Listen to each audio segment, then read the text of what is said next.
Dynalgi chatpagi ticket sukakle hayengdi ma chatkadaba numitni Dynal nahangi interview ki waridu nungsida taktre nungsidi khangjaba nate nungsi Dynal chakrani habada thawayamna nungaite adubu mana nungaitaba mataw ullabadi Dynal chatpa yaro haiba khangbana uthokchade nungdangdu anidu wari sanarami yenakada ngasidi nungsina chatlo haidre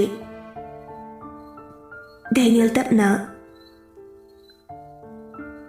fujina leramko yam langano langoyi mapan sito oy Dynal kapning bada fajilaga hayengdagidi ay sumapam sida leroy chalani nambu thadoktuna nungsi khangmang maudre pirang singdu tapna tapna chinthara Dynal maduni hena thamoidu puba ngamdre ay chalalura nungsina nangna chatradi aygi asadi kadai aydi nupana doctor oibase yam pami aygi mitta nangna doctor amagi visual setado uhalaro hairo uhangani ayni nangi mitta ayni doctor amagi visual setado Dynal amuk mapira chena otubu nang kanana senabini nangni fishabada kanana senabini nangni kiradi kanana sangbiu haini nangsi pirang latamu manokna nangna miramda lekrasu nanggi thawaidi aygi tungda sum inaraga laiduisidi nangna puduidudi nanggi haksangdu khakni matam pumbada nangdi thawaina aibu yam cheksina senagani nangsi khangmangam dakapli senagani matam pumbada aigi thawaina ai pungkya gino 9:30 gine 9 mamang diu diaroi piron tut palorabo nupana kaigi kapino kapkano pakchadi nangbu thadoktuna ayam chatningdi nangsu aiga puna jakrase wathi ngangno Ivani lohombuloram nati nang puraga chappa yaramdawni adusu nangni yadaba adani hena yadi ayam chappada nangsu yawkrase nangsi tapna Dynalgi mamaida paiduna ningai dongno aigi tamodi maramukpane ngausinabe yade nangna singbagi aibudi ngairamuko nang luhongamganuko aibu lakpa ngairamu ai luhongoi nangbu ngairamgani karigumba nangna name palamaba aidi nangbu namedagi chingnaga kadaidanoma mihina khangloidaba mafamda chatni nang aibu thazadabro nangna aigi ifamdagi chakradi aigi asa pumba mangkibaga chapmani aina honajariba adugi kanaba karisu leroi nangsi tapna Dynalgi mathada changaktuna malem prithibhi mana amam angan mathau kaidana tawriba makai aigi thamoisu machu homda adamak leikini thazaba thamo thajabaduna matam amada nangbu momun okhanba soidana ngamgani Dynal tapna thadaramba makutu thangatuna konchinbiri phone doina tawrke ko ado laikte dum pau ko ngausina dana leithukano miramda chakkibe hekta ngausine hai ado nangdi tawnu ko ado maina ga tawrdi aidi laga fudawni adidi ayam ngausina de yadre aidi picture uba phangnaba uiningba matamda ai ngausinare haidana pawm hekta pirakpa magi fagidu nupi magidi mafamdadi fagini khandre aduna nangido ai lakpa ngamoina tawira ꯂꯥꯛꯄ ꯉꯝꯃꯣꯏ ꯈꯟꯕꯒꯤ ꯍꯥꯏꯕ ꯅꯠꯇꯦ, ꯎꯅꯤꯡꯕꯒꯤ ꯎꯕ ꯐꯪꯅꯕ ꯍꯥꯏꯕꯅꯤ꯫ ꯁꯤꯗꯗꯤ ꯅꯨꯡꯇꯤꯒꯤ ꯃꯤꯅꯤꯠ ꯈꯨꯗꯤꯡꯒꯤ ꯎꯕ ꯐꯪꯏ, ꯑꯗꯨꯕꯨ ꯑꯥꯗ ꯂꯩꯈ꯭ꯔꯗꯤ ꯀꯔꯝꯕ ꯃꯇꯝꯗ ꯎꯕ ꯐꯪꯒꯅꯤ? ꯐꯪꯂꯔꯣꯏ꯫ ꯅꯨꯡꯇꯤꯒꯤ ꯚꯤꯗꯤꯑꯣ ꯀꯣꯜꯗ ꯎꯗꯣꯏꯁꯤꯗꯤ, ꯑꯁꯦꯡꯕꯗꯤ ꯎꯕꯁꯨ ꯐꯪꯂꯣꯏ꯫ ꯅꯪ ꯅꯤꯡꯉꯥꯏ ꯇꯧꯔꯅꯨ꯫ ꯇꯧꯔꯣꯏ, ꯑꯩ ꯅꯤꯡꯉꯥꯏꯁꯨ ꯇꯧꯔꯣꯏ꯫ ꯅꯪ ꯀꯞꯂꯅꯨ, ꯉꯔꯥꯡꯗꯒꯤ ꯀꯞꯄꯒꯤ ꯅꯁꯥꯗꯣ ꯌꯥꯝ ꯋꯥꯔꯅꯤ, ꯆꯥꯛꯁꯨ ꯏꯟꯊꯤ ꯅꯨꯡꯉꯥꯏꯅ ꯆꯥꯗꯦ ꯍꯥꯏ, ꯉꯁꯤꯒꯤꯗꯤ ꯆꯥꯔꯕꯣ? ꯆꯥꯗ꯭ꯔꯤ꯫ ꯀꯩꯒꯤ ꯆꯥꯗ꯭ꯔꯤꯅꯣ? ꯆꯥꯃꯤꯟꯅꯁꯦ ꯏꯕꯥꯅꯤ꯫ ꯗꯥꯏꯅꯦꯜ ꯈꯥꯡꯕ ꯉꯝꯗ ꯅꯨꯡꯁꯤꯕꯅ ꯉꯥꯎꯔꯕ ꯅꯨꯡꯁꯤꯕꯨ ꯑꯃꯨꯛꯀ ꯍꯦꯟꯅ ꯆꯦꯠꯅ ꯀꯣꯟꯗꯨꯅ, ꯄꯤꯛꯇ꯭ꯔꯨ, ꯑꯩ ꯍꯌꯦꯡꯁꯦ ꯌꯥꯝ ꯌꯧꯍꯟꯅꯤꯡꯗꯦ꯫ ꯌꯧꯗꯕ ꯌꯥꯗꯦ꯫ ꯆꯥꯛ ꯆꯥꯔꯁꯦ, ꯑꯩ ꯆꯥꯛ ꯌꯥꯝ ꯂꯥꯝꯃꯦ꯫ ꯑꯩ ꯄꯨꯔꯛꯀꯦ, ꯂꯩꯔꯝꯃꯨꯀꯣ꯫ ꯑꯁꯤ ꯍꯥꯏꯗꯨꯅ ꯆꯪꯈꯤ꯫ ꯗꯥꯏꯅꯦꯜ ꯃꯈꯨꯠꯅ ꯃꯃꯥꯏꯗ ꯈꯨꯝꯗꯨꯅ ꯀꯞꯂꯤ꯫ ꯑꯁꯨꯛ ꯌꯥꯝ ꯅꯨꯡꯁꯤꯕꯁꯤꯕꯨ ꯊꯥꯗꯣꯛꯇꯨꯅ ꯀꯔꯝꯅ ꯈꯣꯡ ꯊꯥꯡꯗꯨꯅ ꯆꯠꯄ ꯉꯝꯒꯅꯤ? ꯅꯨꯡꯁꯤꯅ ꯆꯥꯛꯇꯨ ꯄꯨꯔꯛꯇꯨꯅ, ꯆꯥꯔꯁꯤ꯫ ꯉꯁꯤꯗꯤ ꯄꯨꯂꯞ ꯆꯥꯗꯣꯏꯔꯣ? ꯅꯍꯥꯟ ꯃꯈꯩꯗꯤ ꯄꯨꯂꯞ ꯆꯥꯕ ꯌꯥꯗꯦ ꯍꯥꯏꯗꯥꯏꯅꯦ? ꯀꯩꯁꯨ ꯀꯥꯏꯗꯦ꯫ ꯁꯦ, ꯑꯩ ꯏꯟꯕꯤꯒꯦ꯫ ꯅꯪꯁꯨ ꯑꯃꯨꯛ ꯏꯟꯒꯦ꯫ ꯍꯥꯎꯕ꯭ꯔꯥ ꯑꯩꯅ ꯏꯟꯕꯁꯦ? ꯌꯥꯝ ꯍꯥꯎꯋꯦ꯫ ꯄꯨꯟꯁꯤꯒꯤ ꯑꯣꯏꯅ ꯆꯥꯕ ꯐꯪꯖꯒꯦꯀꯣ? ꯄꯤꯖꯒꯅꯤ, ꯅꯪꯅ ꯂꯥꯛꯄ ꯃꯇꯝꯗ ꯁꯣꯏꯗꯅ ꯄꯤꯖꯒꯅꯤ꯫ ꯉꯁꯤꯗꯤ ꯊꯥꯕꯜꯁꯤꯁꯨ ꯌꯥꯝ ꯐꯩ꯫ ꯅꯪꯒꯤ ꯁꯛꯇꯝꯕꯨ ꯄꯦꯟꯅ ꯌꯦꯡꯖꯅꯕ ꯍꯥꯏꯗꯅ ꯊꯝꯂꯕ꯭ꯔꯥ ꯈꯪꯗꯦ꯫ ꯇꯥꯏꯕꯪ ꯁꯦꯝꯕ ꯃꯄꯨꯅ ꯑꯩꯒꯤ ꯇꯧꯁꯦ ꯅꯨꯡꯉꯥꯏꯇ꯭ꯔꯗꯨꯅ ꯊꯝꯕꯤꯔꯕ꯭ꯔꯥ ꯈꯪꯗꯦ꯫ ꯅꯨꯡꯁꯤ ꯄꯤꯔꯥꯡ ꯃꯔꯤ ꯈꯔ ꯑꯃꯨꯛ ꯏꯍꯧꯔꯛꯏ꯫ ꯈꯞꯀꯅꯨ, ꯑꯗꯨꯒꯤ ꯃꯍꯨꯠ ꯆꯥꯛꯁꯤ ꯆꯥꯊꯣꯛꯎ꯫ ꯁꯦ, ꯑꯍꯟꯒꯤ ꯏꯌꯥ ꯀꯥꯊꯣꯛꯎ꯫ ꯅꯨꯡꯁꯤ ꯃꯌꯥꯗ ꯀꯥꯊꯣꯛꯏ꯫ ꯆꯞꯄꯦ, ꯑꯩ ꯂꯧꯊꯣꯛꯀꯦꯀꯣ?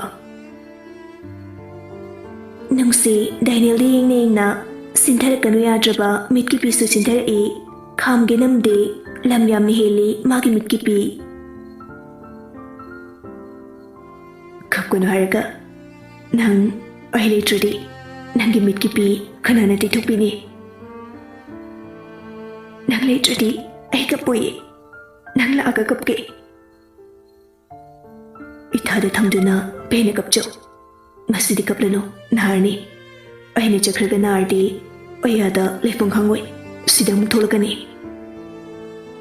ꯊꯣꯛꯂꯛꯄ ꯌꯥꯗꯦ꯫ ꯀꯩꯁꯨ ꯂꯩꯇꯕ ꯃꯔꯝ ꯑꯃꯒꯤꯗꯃꯛ ꯁꯨꯝ ꯊꯣꯛꯂꯛꯑꯗꯤ ꯅꯪꯒꯤ ꯁ꯭ꯇꯗꯤꯗꯤ ꯀꯔꯝꯅ ꯐꯖꯅ ꯇꯧꯕ ꯉꯝꯅꯤ? ꯑꯩꯒꯤ ꯁ꯭ꯇꯗꯤꯗꯒꯤ ꯅꯪꯅ ꯍꯦꯟꯅ ꯃꯔꯨ ꯑꯣꯏꯌꯦ꯫ ꯑꯩ ꯊꯣꯛꯂꯛꯄ ꯊꯣꯛꯂꯛꯇꯕ ꯅꯪꯒꯤ ꯈꯨꯠꯇ ꯂꯩ꯫ ꯅꯪꯅꯕꯨ ꯅꯥꯔꯕ ꯑꯩ ꯑꯗꯨꯝ ꯊꯣꯛꯂꯛꯑꯦ꯫ ꯑꯩ ꯅꯥꯍꯜꯂꯣꯏꯌꯦ꯫ ꯅꯨꯡꯁꯤ ꯇꯨꯃꯤꯟꯅ ꯑꯃꯨꯛ ꯂꯩ꯫ ꯗꯥꯏꯅꯦꯜꯅ, ꯉꯁꯤꯗꯤ ꯆꯠꯂꯨꯒ ꯑꯝꯇ ꯍꯥꯏꯗꯦꯅ? ꯆꯠꯍꯟꯅꯤꯡꯗꯦ꯫ ꯑꯗꯨꯗꯤ ꯁꯤꯗ ꯁꯨꯝ ꯂꯩꯔꯁꯤꯔ ꯉꯁꯤꯗꯤ? ꯑꯅꯤꯗꯨ ꯃꯈꯨꯠ ꯍꯥꯝꯗꯣꯛꯅꯔꯦ, ꯑꯗꯨꯒ ꯑꯃꯨꯛ ꯐꯝꯃꯤꯟꯅꯩ꯫ ꯉꯁꯤꯒꯤ ꯑꯍꯤꯡꯁꯤꯅ ꯂꯣꯏꯈꯤꯕꯗ ꯑꯩ ꯅꯅꯥꯛꯇ ꯂꯩꯕ ꯐꯪꯂꯔꯣꯏꯀꯣ? ꯅꯨꯡꯁꯤꯅ, ꯑꯗꯨꯒꯨꯝꯕ ꯋꯥꯗꯣ ꯍꯥꯏꯅꯣ꯫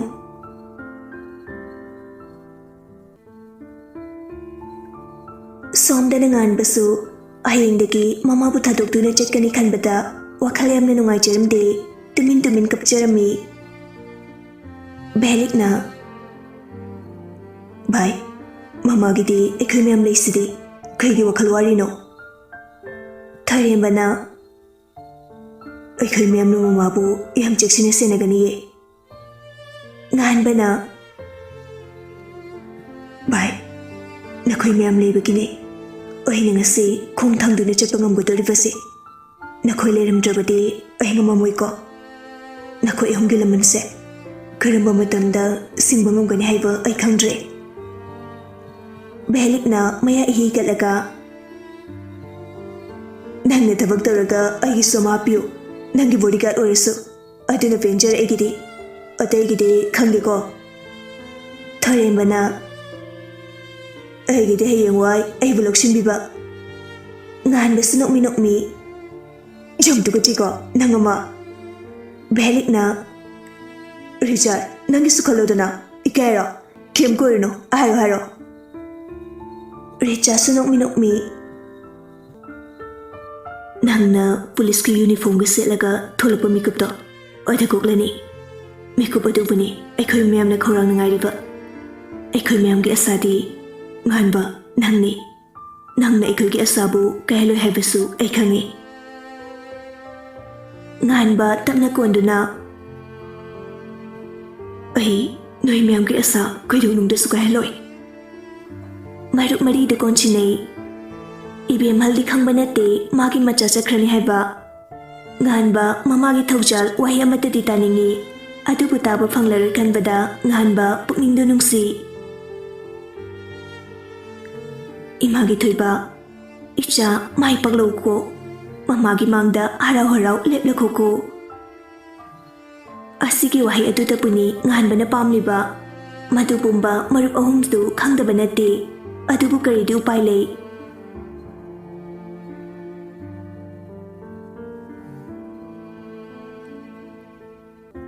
ꯑꯌꯨꯛ ꯑꯉꯟꯕꯗꯨ ꯃꯍꯩ ꯆꯦꯟꯗꯨꯅ ꯍꯣꯠꯅꯔꯤ ꯗꯥꯏꯅꯦꯜꯒꯤ ꯃꯃꯥ ꯔꯤꯇꯥ ꯃꯆꯥꯒꯤꯗꯃꯛ ꯌꯥꯏꯐꯗꯧ ꯅꯤꯖꯔꯤ ꯁꯨꯖꯔꯦꯕ ꯏꯃꯥꯒꯤ ꯃꯐꯝꯗ ꯅꯨꯡꯁꯤꯁꯨ ꯃꯌꯨꯝꯗ ꯊꯧꯔꯥꯡ ꯇꯧꯔꯗꯨꯅ ꯄꯨꯛꯅꯤꯡ ꯆꯪꯅ ꯑꯁꯣꯏ ꯑꯉꯥꯝ ꯌꯥꯎꯗꯅꯕ ꯅꯤꯖꯔꯤ ꯉꯥꯟꯕꯒꯤꯗꯤ ꯀꯗꯥꯏ ꯉꯥꯟꯕ ꯄꯨꯛꯅꯤꯡꯗꯨ ꯏꯌꯥꯡ ꯌꯥꯡꯗꯕꯒꯨꯝ ꯇꯧꯏ ꯍꯣꯏ ꯌꯨꯝ ꯊꯥꯗꯣꯛꯂꯝꯗꯥꯏꯒꯤ ꯃꯤ ꯄꯨꯝꯅꯃꯛ ꯍꯔꯥꯎꯅꯕ ꯍꯧꯅꯗꯦ ꯑꯗꯨꯕꯨ ꯉꯥꯟꯕꯒꯤꯗꯤ ꯑꯗꯨꯒꯤ ꯆꯩꯅꯥ ꯅꯠꯇꯦ ꯃꯃꯥꯒꯤ ꯃꯐꯝꯗꯒꯤ ꯊꯧꯖꯥꯜ ꯋꯥꯍꯩ ꯇꯥꯕ ꯐꯪꯗꯕ ꯗꯥꯏꯅꯦꯜꯒꯤꯅ ꯅꯨꯡꯁꯤꯖꯕꯤ ꯃꯍꯥꯛꯀ ꯂꯥꯞꯅꯔꯅꯤ ꯈꯟꯕꯒꯤ ꯑꯋꯥꯕ ꯀꯔꯤ ꯈꯦꯠꯅꯩ ꯀꯅꯥꯅ ꯍꯦꯟꯅ ꯋꯥꯔꯝꯒꯅꯤ ꯀꯅꯥꯒꯤ ꯃꯤꯆꯪꯗ ꯂꯦꯞꯀꯅꯤ ꯗꯥꯏꯅꯦꯜ ꯂꯣꯏꯁꯤꯟꯕ ꯂꯣꯏꯔꯗꯨꯅ ꯊꯣꯔꯛꯏ ꯅꯨꯡꯁꯤ ꯐꯤꯅ ꯁꯥꯕ ꯂꯥꯏꯗꯤ ꯑꯃ ꯄꯨꯔꯒ ꯀꯥꯔꯛꯄꯅꯤ ꯑꯅꯤꯗꯨ ꯊꯦꯡꯅꯩ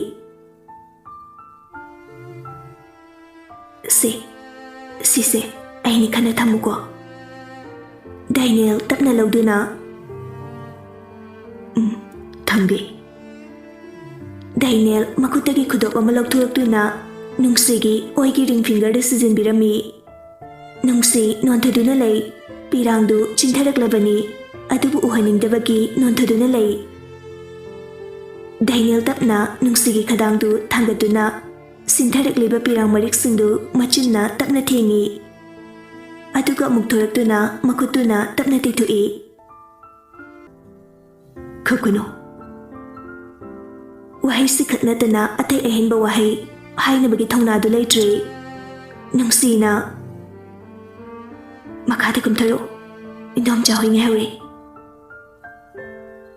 ꯗꯥꯏꯅꯦꯜ ꯅꯨꯡꯁꯤꯒꯤ ꯃꯈꯨꯠꯇꯨ ꯑꯃꯨꯛꯇꯪ ꯆꯦꯠꯅ ꯄꯥꯏꯔꯗꯨꯅ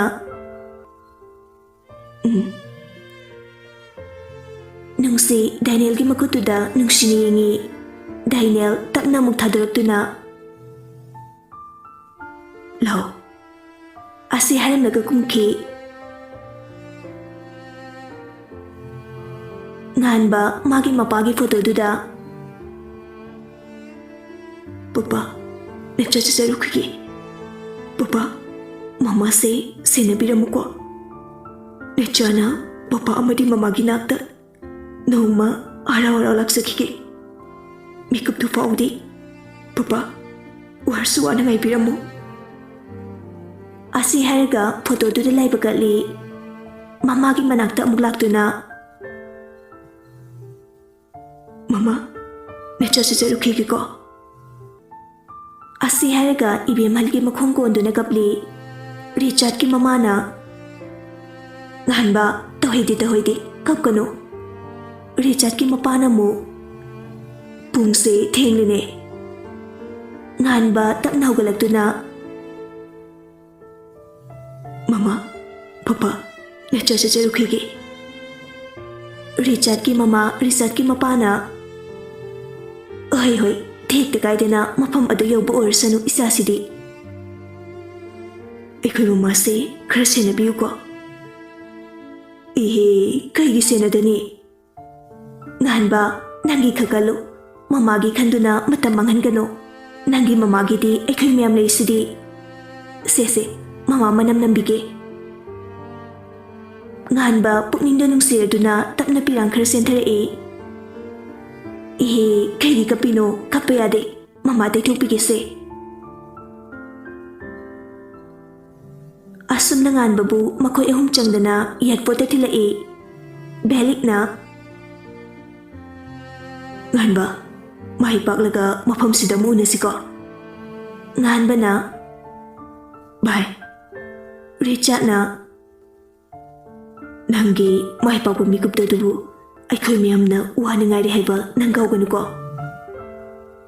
Nganbabu makoy ahum changdana amuktang koli. Aduga. All the best. Nganba amadi Daniel chatkri. Punsigi manglan amamanggidamak Imphal thadokre. Leptuni inghawi marup ahumdu. Ningamda chakriba moigi matam pumbada miyamna tugacharaba nganbabu. Kaptaba nate makoisu. Nungayba nate marupki mawungdu. Thamoidu kaidaba nate. Madu pumnamaktu tungi khalaga khangdaba saduna khangsinadana lekhibani. Nganba thamoi kyam kairamni haiba moi khangba ngammi. Adubu khangsinakidre. Joysan nganba amadi Daniel chakhibagi paudu tabada usitana machuna machingkhalaga noe. Kari nganba chakraba madanatana Daniel haiba soinauduso. Aigi nimba thunglani magi thongna pumba aina Joyjana setuna logani. Hojikti aigi lila yengba tari. Aina sanaba lilata. Nganbana kiyam kuina Delhi da leba ngamge habada. Yengba taridana. Aduga nungsibusu aina. Nupa amana kina. Adubu Richard na susena. Wadu makataba nangde. Mana kay dauni. Yeng dana uuna. Mitang bamakum lehigatabani.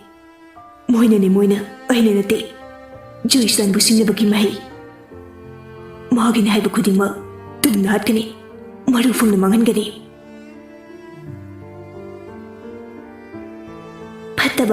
Pattabagi sangdam ningay atay pochak amata layte. Pattaba haibasi yam patte. Pattaba mahaki hidaksu layte. Hidak na tauraga pabangam balay nasu nate. Pattabasi mahikni sandorak patui.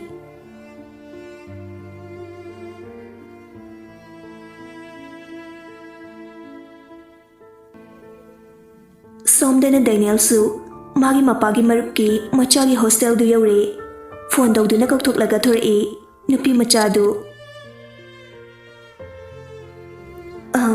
Deta oibirabra hausi kong tarupada. Daniel mangakta nomi. Nupi du nokmi Daniel ki beg ama pairaga. Deta yani changbiro. Daniel su nupi adugi matung inadana changlai. Deta lakni haibaduda aina dadagi rumda fazana sengdoklabani. Nupi machadu yengbada matamsigi itak irangda tauba nupi sumasa sumande chamna ui. Mapana lairi haiduna mafamsigi oiba fije sete. Isam samba khongrao ama chetli. Isam samba trusat ama litli. Ichana pangawa biri tause. Kaisugai deda. Dadana lakpaduda warne na sumtawibani. Deda changbiro. Nupi machaduna porakliba kadu. Masa tanan-tanana tharami. Mana sengdu e haibadu chumla male. Daniel beg to thamduna. Adu isulgi mingdi kay gawa. Napiduna nokmi. Dada lehi kawi. Adudi dada sidana washroom lairi. Aduga sidana kitchen. Aduga sidana study room. Dada na loina use to bayani. Adudi dada ngihak putaramo. Ay may maporki dada waramani. Asi haiduna chenki Dynalsu nokmi nupi adugi maike yengduna Sumhi sumladana Dynal washroom na changduna masada singdoi loiraga tholakpada chanaba khara thamduna lerami Dynal iruluri khalbana chakkiba oramale Dynal nokmi makokta taitukna Oima chakramale Dynal fisasili aduga ngak phamduna yaure haina nupiduda message thagi honaringeida lehina adu dida Dynal fadinga kaya vanu nangbo lehi makut ka tingtuklaga dida tinase Dynal nokmi magi makutu lehi gi kunawbida magi kunawbida ko sinaduna tinase adu aigi mingna Dynal adada achapasi sao ai mei sawani oi adu nangsu jasidana ai disari dada charo aduga ngek potharo asi haramnaga amuk chenki Dynal nokmi nungsida call tawi lehina piram achapotu chana jana nungsi tapna ihorba Uchapachari angangma pupagi mamanabagi machayabada athina puruktana jaslo mabu phabra angangni yam chachami matamgi irangi yaudi atidhamu ngaukhidero kuino chile kingidabwa phagi dawani adidi nangsu waramani potharo aisi saksakhigi meham chatho ahai Dynalsu nokmi phone da thamduna hana sana khiba rekotu taduna achapotu sumchari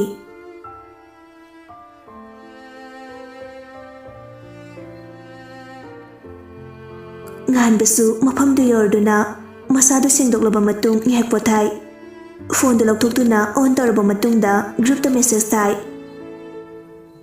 bhai ayure mayam du salai belikna Mafamdu kamdoge Thoyembana Kegi Saslava Belikna Oigidana Kumo Ganbana Kundi Kuino Kongdebo Faze or Fazade Oduni Kongdaisi